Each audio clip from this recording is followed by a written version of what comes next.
Hey there! Happy Friday. Two videos in one day. I don't think I've ever done this before. When recording my mortician video yesterday and uploading it for today, completely forgot that I actually wanted to do this video for today. So I'm just gonna talk about it and upload it today too. Um, take our chances here. We'll see. I don't know. We'll see if we'll get any views. Who knows? Who cares? So yeah, happy release Friday. There's actually a couple things out today that I'm excited about. One of them is the new Afterbirth album. I've had the promo for a while. I think well over a month now. I've listened to it several times. I pre-ordered it. It's a great album, and there might be another video coming soon talking about that a little bit more. But that comes out today. And then a new split officially released digitally today, but the physical format doesn't actually release until November 24th, is the Dream Unending and Worm split on 20 bucks Spain called Starpath. So this was announced like what, last week? No, Monday? Monday. And then I got the promo like that night. So surprise announcement. They just released it. Like, here you go. Here's the digital format of it. But the physicals won't be here until the end of November. So I like that 20 Bucks Spin's been doing that. Just not making us wait months and months and months to actually hear the album. It's nice that they've been doing that. I kind of hope they continue on. Although they didn't do that with Vastum. So, but yeah, here's a split that I was not expecting. I don't think anybody was, unless you're an insider of these bands and you obviously knew it was coming. A split that I didn't ever think made sense, I guess, until now. But again, a little bit of a disappointment for me in terms of what it was. I was hoping for a new full-length album from Worm this year. They released Blue Nothing, the EP, at the end of last year in December, and then the year before that for Everglade. So the end of the year, they've been releasing things. Same thing with Dream Unending. The last two albums they came out with came out around the same time at the end of the year and ending out the 20 bucks spin year. But I didn't expect a new Dream Unending album this year because Derek was writing for Tomb Mold and other stuff. But at least an EP, and I guess that's what this is. It's a split. But I was hoping for a new Worm album, and there's still time. There might be a new Worm album coming. I know that Witch Vomit is recording or is going to be releasing something soon, but Vastum obviously is nice as well. But I was hoping for a new Worm album, and I'm sure it's probably coming. Phantom Slaughter is just continuously writing music, so I don't think that it's not coming. I just don't know when. And it still might get announced. I mean, come Monday, they might just be like, "Oh, surprise! Also new Worm album," which would be awesome. But all that aside, couple of things about this album that I really, really was like, "Oh, that's awesome!" is mostly the artwork. The artwork is done by Mark Riddick, and he posted it on his socials and talked about how it's a pretty rare piece of art because it's color and it's paint. You can tell it's a painted picture, obviously, or god damn, what am I trying to say here? You know what? Let me just pull up what he wrote, and I'll just read it to you guys so you understand the artwork here. If you're not familiar with Mark Riddick's work, which would be a goddamn crime at this point if you're watching my channel, he is most notably known for his black and white artwork that he does for... God, where are you, Mark? Why am I not finding your social right here? Riddick Art, there we go. He's most notably known for his black and white artwork, and he's done so much stuff in his career since the early 90s. But he's known for like that black and white style of artwork, the skulls and all this other stuff. But he did the artwork for this, and he said the first in decades, he picked up a brush and completed a color acrylic painting.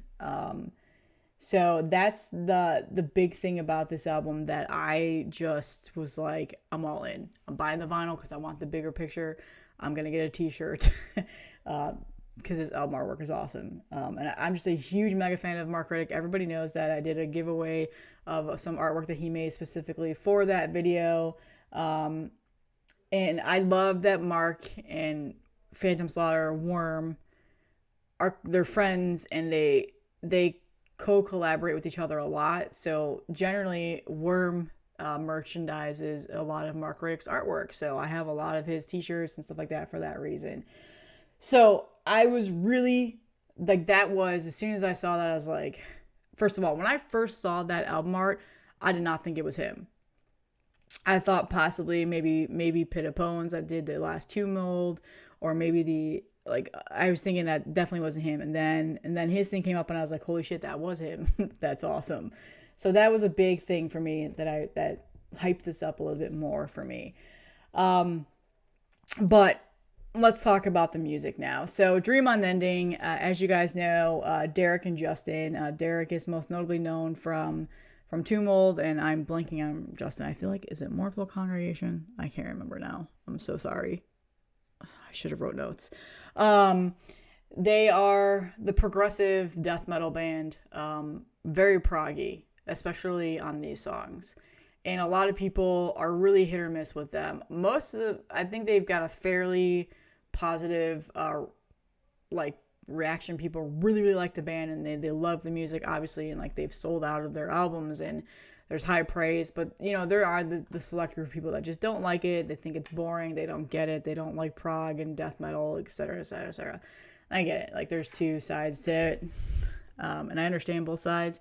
I'm on the side of, I really enjoy it. I love prog music. I like the clean guitars. I like the spacey, earthy guitars. I like every once in a while, the clean style of vocals, etc., like that.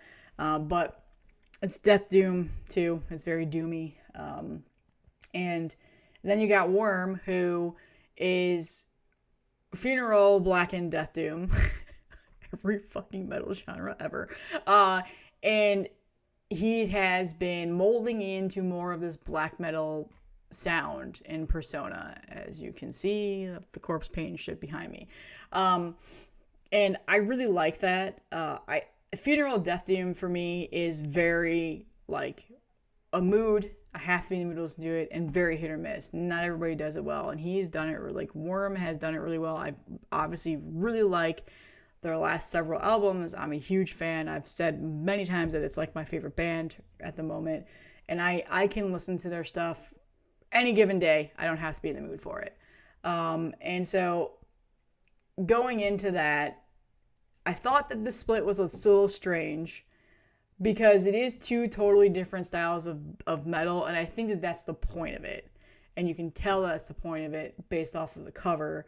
And basically, I think that's the overall element to this split is, there's this side and then this side. I'm assuming. But yeah, it's very much two unique metal bands with different sounds on one split. And I'm not a huge fan of splits. I have a lot of them. I buy them, usually I just buy them on tape, because I don't always go back and re-listen to them, so I don't want to spend the extra money for vinyl. And like I said, I am going to buy the vinyl for this, though, because I want that bigger Mark Riddick artwork. I really, really like it. But the Dream Unending side is very proggy. It's very atmospheric-y and proggy. It does have the clean vocals. Phil Swanson, who was on Songs of Salvation, their last record. He did some clean vocals on there. He is back once again on this. And then I think David Vala, I think that's what it says, also does some cleans on the songs. But it's two songs. Each song is ranging from... The first one, So Many Chances, is 12 minutes, and then the second one, If Not When, which I like that song a lot, is 10 minutes long. So they're long songs, and they're very death doomy. They're a lot slower, but then it's got the prog elements of the clean vocals, the clean guitars, the noodling, that atmospheric-y noodling that they do. It's very much just Dream Unending. It's not anything different that they haven't done in their past two albums. But they are very good songs. I really, really did enjoy them. It took me a couple of listens to really get into it, because I was not in the mood for the death doom or the proggy stuff. I've been listening to a lot of black metal lately. As you guys know, I was just recently at the show and all that other stuff. And I've also been listening to a lot of jazz and classic rock. And there is a lot of jazz and bluesy elements into these songs. So I think that's essentially what really sold those songs for me. They're fantastic musicians, and I know a lot of people find them to be pretentious and whatever else. I don't agree with that. I don't think that that's what the thing is here. I think they are just, they have a creative outlet that they're using here, and they're doing it well. So the Dream Unending side is really good, but if you're not a fan of Dream Unending, you're not gonna like these songs. It's not gonna change your opinion of them whatsoever. So don't go in thinking that you're getting black metal here, because you're definitely not. And then Worm has 3 songs that range between 6 and 7 minutes long: Raven Blood, Midwinter Tears, and Sea of Sorrow. The whole entire EP as a whole is about 40 minutes, so you're getting pretty much a full album here. The Worm side is my favorite side. If I had to pick a side, I'll be honest with you. And it really is exciting, I guess you could say. I'm excited for a new full length, because he has gone, I say he because Phantom Slaughter is like the main writer. There's my dog barking, look at that. They have gone more vampiric, creepy black metal sounding on here. It's black and doom, like there is that funeral doom element still there, but I hear more of like the synths and the keyboards, and it's just eerie and creepy, like you're walking through a cemetery. It is the perfect Halloween music, that's for sure. And it's very like atmospheric and creepy, and I really like it.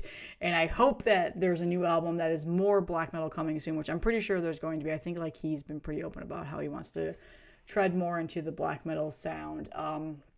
And it's got that symphonic black metal element to it here and there because of the keyboards and the synths and stuff like that. So that's the side I have preferred so far. But however, I do get into my moments, especially in the winter time, of really wanting to listen to Death Doom and Funeral Doom. And so the Dream Unending stuff kind of comes in, and like that progginess, it's not a deal breaker for me in terms of that. So I'll probably be more into it then. But yeah, it says on here that they're both like the like PR thing that I got for the promo says like it's just 2 different approaches of cosmic spectrum of light, from radiant impassioned creation to the terminal abyssal darkness of oblivion. My God, who writes these things? Like, I wouldn't even know to use those words. Like, that is not my vocabulary. Yeah, they have, it's just new music that they're joint releasing. I think it's cool. It's split that I didn't know I needed until hearing it and seeing it, and I'm glad that they did it. So I'm a fan. I like it. Again, Dream Unending didn't like super wow me. It was like, this is Dream Unending. This is what they sound like. This is the music that they make. And then Worm, again, it's very much Worm, but I feel like it's gone more into the black metal side, so that makes me a little bit excited. I hope that, there's a new album coming out soon. So check it out. Like I said, it comes out digitally today. November 24th is the official like physical release. 20 Buck Spin has been getting their stuff in early, and they've been shipping things early, so I'm assuming that's probably the case for this. They've just been pumping out the stuff, and yeah, that's all I have. Have a great weekend. And like I said, also check out that new Afterbirth. It is so good. That album is so good. That band is just awesome. And I'll see you guys in the next one.